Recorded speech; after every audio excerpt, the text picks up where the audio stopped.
It's a dark, gray, rainy, and kind of dreary day in my world, and so I've been thinking about making some comfort food. I'm thinking a big pot of baked beans are going to hit the spot. And so hang with me today and I'll show you a recipe that I've been making for years, and it's really tasty and it's actually really easy as well. And of course, you're going to learn something about beans in the Middle Ages and Vikings, because this is Shieldmaiden in the kitchen. This recipe is really simple and only has a few ingredients. And while it takes a few hours just between the soaking of the beans overnight and then the baking of the beans for most of the afternoon, the rest of it is actually really minimal as far as you mix together the things that you see here on the counter, mix them in with the beans, throw them in the pot, put them in the oven, and it pretty much does the rest by itself. And so you can see we have here brown sugar, an onion, molasses, apple cider vinegar, some Coleman's dried mustard powder, freshly grated black pepper, and some great northern beans. This is a 1-pound bag. I actually also sometimes use navy beans, which is fine. They're a little bit smaller, but they work just as well. And then I have some leftover cooked ham here that I'm going to cut up into little chunks and put it in. You don't have to do that. Sometimes I put in bacon. Sometimes I don't put in any meat at all, and it's just a vegetarian meal. So you can do whatever you like. You need to have a good-sized Dutch oven or other pot that you can cover and that is oven safe. And then here we have my beans that have been soaking overnight. And so you can see I simply added them to some water. I had covered them initially about probably close to a couple of inches so that I could give them enough room to swell. And so they have been soaking overnight. It's now about 9 a.m. and I'm going to drain them and get ready to start putting everything together. I've drained the beans that were soaking overnight and rinsed them off a bit and put them in the Dutch oven. And now I've covered them again with more water, but just to cover, maybe about 1/2 to 3/4 of an inch. And we'll do the first cooking on the stovetop here, where we just simmer the beans for about an hour to soften them up and get the skins to loosen up just a bit. There's nothing else added, it's just the beans and the water. And so this is kind of a preliminary cooking stage before we get ready to mix the other ingredients in and bake it in the oven for the rest of the afternoon. You'll see the beans are just now coming to a boil, and so I'm going to turn them down so that they will simmer. You can also see there's the white, what they call scum, kind of forming on the top. And so at this point, you don't really want that in your baked beans. So I usually just have a spoon with some holes in it and a little bowl on to the side so that I can remove that as this is cooking over the next hour or so. And so you'll see how deep the water is, and you want to make sure and kind of check it periodically so that the beans are always just covered in water, and again removing some of the scum. And this will just simmer like this for about an hour, and then we'll check it, see what we have, and get ready to add the rest of the ingredients. Our beans have been cooking for an hour at just a bare simmer, as you can see, with the kind of really low, slightly rolling boil. And you'll see some of the water has actually boiled out. I even added some additional water, probably about 16 to 20 ounces, about halfway through. The beans were swelling, and because it's also simmered uncovered, you have some of that evaporation that happens as well. And so you can hopefully see that the skins are kind of softened up, and some of them, the skin is kind of coming loose. And so this is definitely a great time to go ahead and stop simmering on top of the stove, drain the beans, and begin to put together the other ingredients so we can mix in and put into the oven to bake. All right, so I've drained the beans and put them back in the Dutch oven, and I did not rinse them, just sort of drained the water out, and now we're ready to put together the rest of the mixture, the molasses mixture in, and then we'll just pop these in the oven. So I'm going to put this together, and I use kind of a big 4-cup measuring glass so then I can easily pour it into the beans when it's ready.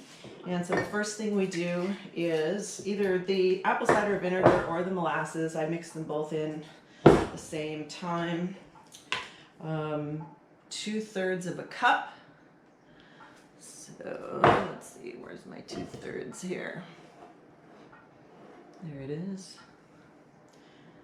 All right, 2/3 of a cup of just plain old molasses, which I think in the UK is referred to as treacle. And then we've got, so another 2/3, so we'll end up with 1 1/3 cups of liquid. Okay, so 2/3 each, the apple cider vinegar and the molasses. And then I have 1 cup, grab a whisk, 1 cup of brown sugar, packed brown sugar to add into that. It's packed in pretty good. All right, kind of mix that together.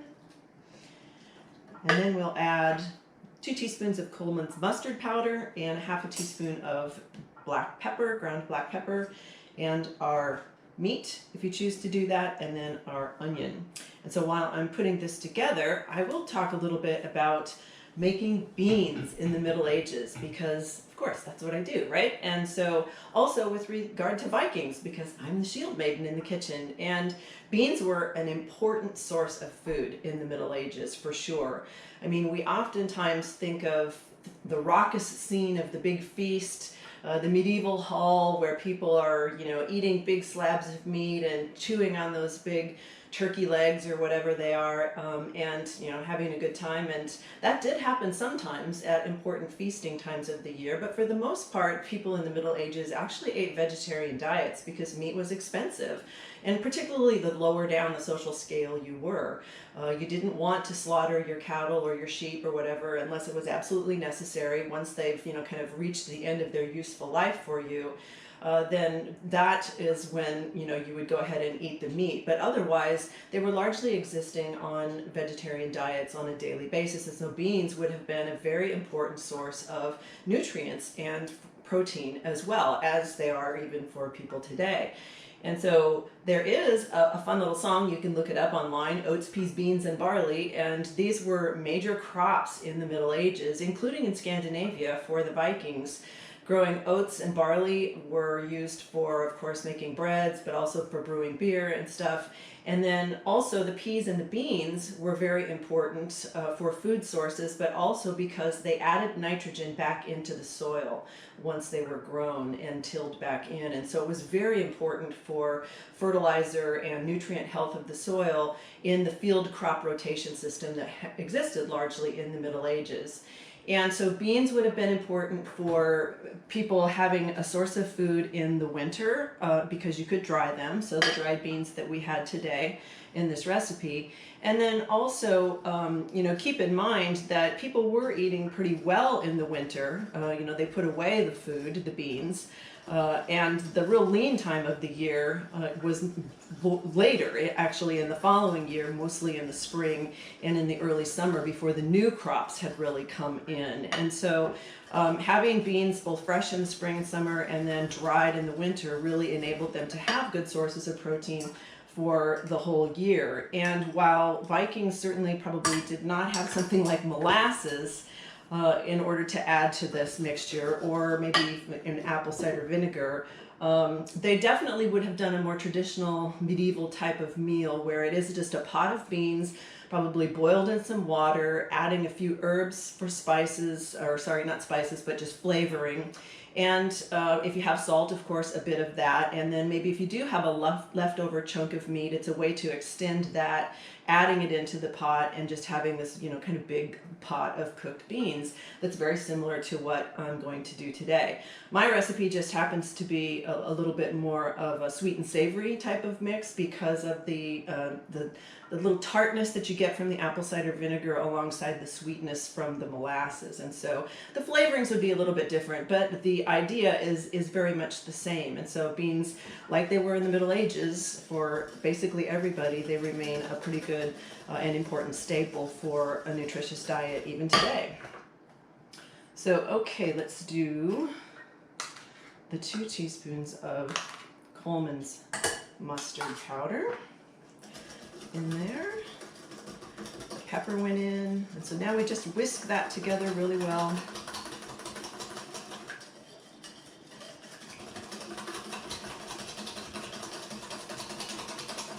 And it just gets poured right on top of the beans.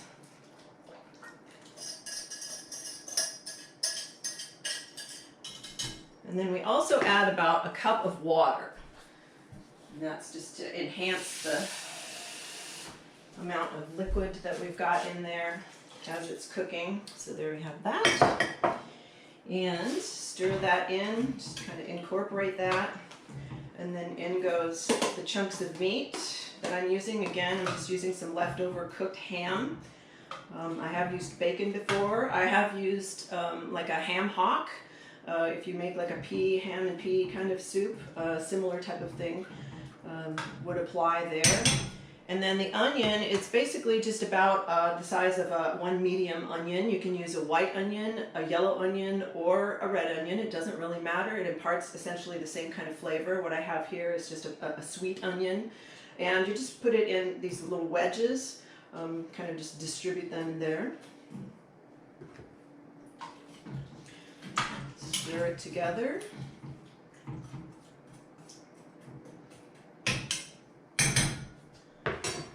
And let's see, you can take a look. There you have it. Ready to put that into the oven. So I do have the oven preheated on 300 degrees Fahrenheit, which is roughly 150 Celsius. This is a long and slow cook. Put it in. Actually, I need to cover it. And then it will stay in there for a long time, literally probably 5 or 6 hours. And so what I tend to do is put a timer on, and about once an hour or so, I give it a check to see what the liquid level is like. You want to add a little bit of water occasionally, or you could even add a little splash of the apple cider vinegar if you taste it and you want to have a slight more tangy taste to it. I've done that quite a bit as well because I do love the flavor of apple cider vinegar. And make sure that the beans just stay covered in liquid, and then you'll see as you get maybe past the 3 or 4 hour mark, it'll begin to really kind of cook down and become the deep, sort of molasses type of color, and then the flavors are really gelling together. And so then you can taste and just kind of add liquid or not based on how dry you prefer your beans, but do plan on giving them probably a good 5 to 6 hours before they're done. And of course, testing for doneness basically is tasting the bean themselves, the actual beans, as far as the density or the chewiness that you want. Of course, you don't want the beans to still be hard, but after that amount of cooking time, they should probably be pretty well done. And so we'll let these cook all afternoon, and then we'll come back in a few hours and finish up. The beans have been cooking for 2 hours, so now let's take a look. The kitchen smells pretty darn good. It's kind of sweet, like molasses. And let's see here what we've got. So you can see it's already beginning to turn that kind of dark molasses color. Whoops, a little bit of steam. And you can see it's also still fairly liquidy in there. So I don't need to add any at this point in time, but maybe in another hour to 2 hours, I probably will. But it looks really good so far. Okay, we're at the 4 hour mark, and I'm gonna give them a check because I actually kind of think they might be done. So let's see.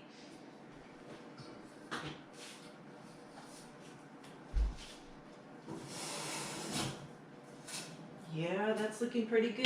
I think they are done. Turn off my oven. And let's taste just to make sure. Again, we want to make sure that the beans actually are not too hard, but also not too soft as well. That kind of nice, sort of al dente kind of consistency. Yeah, I think this is perfect. Really good. Again, we've got the sweet with the savory. We have the molasses balanced by the tanginess of the apple cider vinegar. And we also have, of course, the ham and the onion in there as well as savory elements. Let me show you here. Nice, beautiful, deep color, and pretty rich and hearty as well. You can see the level of evaporation of the moisture. Nice and thick. We'll let that just sit for a little bit. And actually, so that was 4 hours total. And what I did was I cooked it for 3 hours covered. And then for the last hour, I actually uncovered it so that it could hasten the evaporation of the liquid a little bit and kind of thicken it up a bit. Although I did add just a splash, probably maybe a quarter of a cup at most, of apple cider vinegar to it at that point in time. So again, it kind of just enhances the tanginess, which I tend to prefer. So that was a good addition. But that's it. This is how you make these baked beans. Again, it takes a few hours, but once you get the mixture of the molasses and the apple cider vinegar and the spices and stuff together and put it with the beans, I mean, it pretty much just cooks itself. And you don't really have to do anything except for wait and have a nice meal later in the day, which is what I'm going to do. So thanks for joining me. And if you like what I do, remember to like and share and subscribe. And until next time, I'll have another recipe and some more history from the Middle Ages and the Vikings. Sjáumst!